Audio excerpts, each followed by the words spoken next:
This week we're going to transition to top guard. Full guard. Wake up. Wake up. Full guard. Thinking, James. Wishful thinking. I thought you said half guard. I said full guard. You're an idiot. All right, so past couple weeks we've been working on sweeping, knitting, everything off your back. Now we're going to assume that we got on top. How do we get out of people's guard? Because a lot of schools are going to teach their guys, hey, get into guard and hold until the last 30 seconds, and then maybe try something and go from there. Not the type of school we're going to be, but a lot of schools are that way. So you got to practice, right? Couple things. One, you want to keep a good base. Couple ways we're going to do that. Keeping active toes, solid posture, wide knees, all right? Now, whenever I want to pass, I generally want to pass with my dominant hand on top. So that means whenever I go to open guard and things like that, I'm going to be passing to my left because I want my right hand on the top part of his body. It's preference. Figure out which way you like to pass better. Neither side's right or wrong. It's just whichever you prefer. So for me, I'm going to set my right hand. I want to set my grip just below that cut on your gi. I want to grab that part of his gi and I want to put it right in the middle of his diaphragm. I'm not reaching it all the way across. I'm not pushing it out this way. Putting it right on his diaphragm. My other hand is going to grab the hip right below kind of where that loop is for where your string comes through. I'm going to grab that and I'm going to roll my elbow on top. Once I get here, I have good control of James. If James goes to move and do things, this hand controls the hip, this hand helps control his upper body. I'm then going to open the hip side knee out as wide as I can. I'm then going to look to push this knee right up his center line. Looking not to pull him up all the way up my thigh, but to where he's just sitting kind of right above my knee. All right? As soon as we're there, I'm going to push my hips back and push down with my elbow here. Just a very simple guard break. Now, from here, we're going to have a variety of options. Today, we're just going to look to staple pass. So I'm going to look to push that elbow down, and as soon as I get that guard to break, I'm just going to jump this knee over that knee, his knee, and staple his leg to the ground. So my front knee's by the hip, my back foot is in the pit of the knee, and I'll spin here in just a second. Here. So boom. Once I've gotten there, I'm going to let go of the hip grip and sit into this position. Because now I have James pinned down and I've broken his guard. Because if James goes to move now, even without my hands engaged, really hard for James to get moving or doing anything really meaningful. Once we're here, the hand that was on the hip, I like to transition it up to the head. My other hand, I'm going to look to come for an underhook. I can either grab both hands here, or I can use it on this leg here to kind of keep it broke apart. I'm going to back step, keeping pressure on this staple, and then slide that knee up, slide this knee in, and come to side control. So I'm here, that way. So I'm here, I set my grip, set my hip grip, get my lever in. Open, center line. Push my hips back as I push his leg down. Staple over, control the head. Back step, knee comes back in to the hip. This knee comes up to the shoulder, keeping that head scooped, staying in heavy pressure. One more time and then we'll go questions. So you guys can see all kind of the different angles and all the different steps. Get my grips. Open. Pressure. I cut my knee across and staple. Staying with active toes. This arm comes through. Back step. I like keeping this hand free so that it can address any problems here. Drive that leg out. Knee in the hip, knee in the shoulder. Questions on that pass? A lot of steps, a lot of breakdown, a lot of stuff there. When you're blocking that leg, are you in danger of giving up the underhook here? When I have him stapled. So when I'm here, if I'm keeping this here, like if I'm blocking here, may he get that underhook? Yes. But even if he does, I'm going to keep this leg hooked. I'm not as worried about that if I can control his hips. Now, obviously, you're going to want to fight back underneath eventually. Not as worried about that as I secure the pass. Now, obviously, the second you get past, you want to address that underhook fairly early, but not something to panic and abandon your pass on if he gets that underhook. Other questions? Nothing? All right, chiller out. 1, 2. All right, so we're here. I'm doing cool things. I've decided I'm going to pass James's guard because I just decide these things and they happen. So I'm awesome. Boom. I get James's guard broke. I staple over. And let's assume that I'm just not confident passing to this side. Variety of reasons that can be true. James is really good on this side. James is really blocking my knee. James is not letting me get good head control. Let's just assume for some reason I can't do that back step pass. Maybe I suck at back step. A couple of you do. Happens, right? Not for everybody. So we're here, and I'm trying, I'm doing stuff, and it's just not working, right? All we're gonna look to do is dig real big underhook here. Once we're here, I'm gonna look to block this bicep or wrist as much as I can. All right?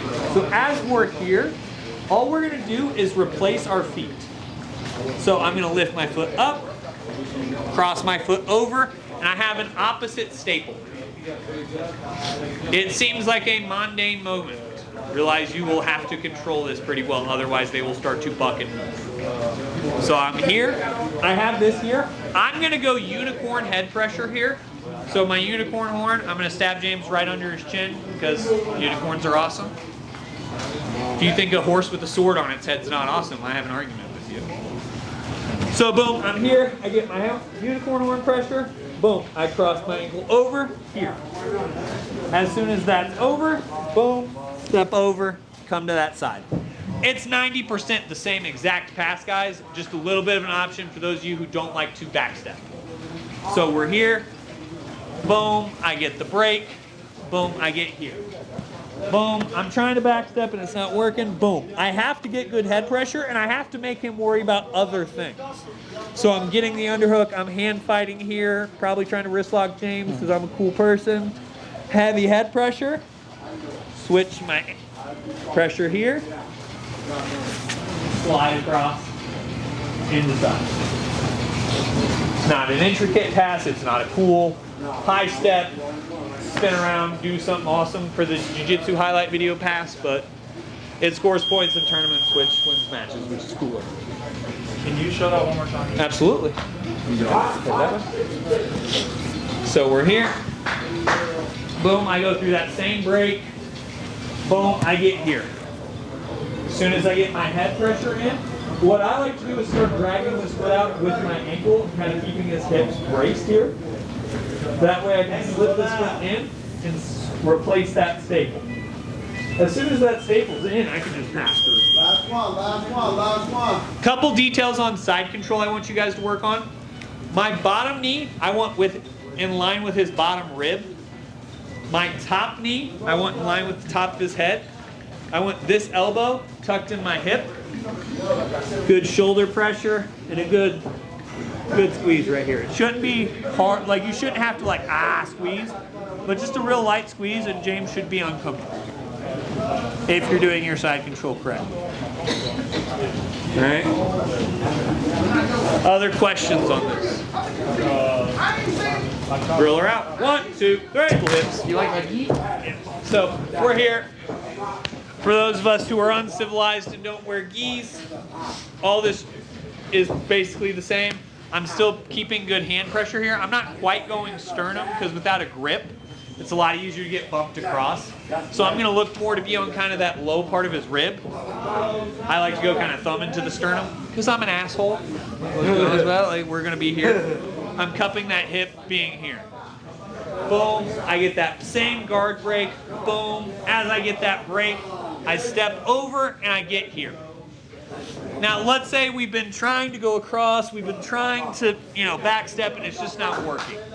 One of my other favorite passes, especially if you have a guy who's a little bit more flexible, or if you want to force the pass someone who's not flexible, I look to dig this hand under. all I'm gonna look to do, drive that leg up here. As I'm driving that up, I'm gonna look to bring it right in front, passing his leg to the front. So we're here. I'm looking to pass. I like to keep just a good brace here. Boom, pass it in front. Once we get here, couple different options grip-wise. I like to just go scoop and pass because I'm going to look to keep this and keep working up towards his face to take his back. If you don't want to force him to his back, you just scoop the elbow and start working for side, like scissor side. But basics of this one is once I get him to that staple, I'm using that leg. I'm going to make him stretch here for a second. Because a lot of times if I make him stretch here, a lot of guys will force their leg over. If they're not doing, like if I did this to James, James would just be like, please, I'll pass my leg. We'll both agree to this. Which gets you into leg drag, which is not a bad position to hang out in. There's a lot of good stuff you can hit from here. But if you're looking to pass, you can go underhook, force him to his back, or for me, I'm going to try to force him to his stomach, so I'm going to come behind, start looking at things like gift wrap, and force him to his face. Questions on this one? Ask it. I see the wheels turning. You don't know? My unicorn horn sucks, and I just Yeah. That's why this is a great one for you. carry on. Other questions, comments, concerns, complaints? All right, stretch your partner. 1, 2, 3. So I'm here. I'm doing cool stuff. Boom. I start to break the guard. Boom. I get to that staple position.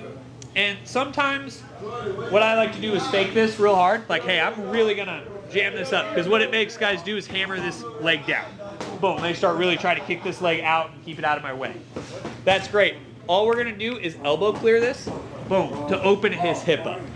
Because even with flexible hips, Dewey's a little uncomfortable right there. Yeah, like I have this leg pinned to the mat. I'm opening his hip as hard as I can. I'm going to keep a head scoop, and then I'm just going to jump my knee through that gap. Boom. Once you're here, escape your feet, secure that mount. So we're staying in that same staple position. Boom. I'm here. So you got a double staple right there on your passing side, right? Yeah. You double staple over the leg, Oh. pin it down, He keeps this one tucked in. No, I'm keeping this leg here. but your foot is underneath your butt. Yeah, under my, I'm sitting on my, they're not crossed, but I'm sitting on them. Boom. I open this hip up here. Boom. Slide that knee through. I'm going to always look to kind of grab the head, top of the head and walk my hips up. Because I like to come to that high mount and sit in the middle of their chest. I don't like low mount very often. It's bad for my hips. But, so like I'm here, so check. See that? So I'm here. Boom. I open, drive that knee over. Boom. You can come to low mount or scoot yourself up to high. That's preference. Which mount? Questions on that? One more time. So most times would being in high mount be better than low mount? Depends on what you want to do. If I'm trying to choke you, low mount's better because I'm going to have better grips, I'm going to have better base. If I'm trying to arm bar, high mount's going to be better. All at the cop-out black belt answer, it all depends. All the time. But yes, just depends on what you're trying to do. Other questions? So we're here. Boom, I'm doing cool stuff to Dewey. I'm trying to pass his guard. I open. Boom, get to that state. I'm going to look, try to pass, working. Open that hip up. Boom, I'm just going to push that leg out of my way. Jump that knee open. Once that knee slides through, I'm going to slide up down and look to attack from there. Would you try to make that leg that you're opening up to contact For this knee? Not worried about it taking contact with the floor, more so getting it out of this knee. So if I can get it all the way down to the mat, that's great. But what I'm gonna generally do is come here, wait through the base there, and then slip that slide. Yeah. And so that's all I'm looking for. It's kind of that, as we talk about all the time. The more little motions you can chain together, you do this, great, I'm going to do that then. You counter that way, I'm going to do this then. The better off your jiu-jitsu is. That's just how jiu-jitsu works. The longer the chain of moves you have, the better off you're going to do. Chiller out. 1, 2, 3.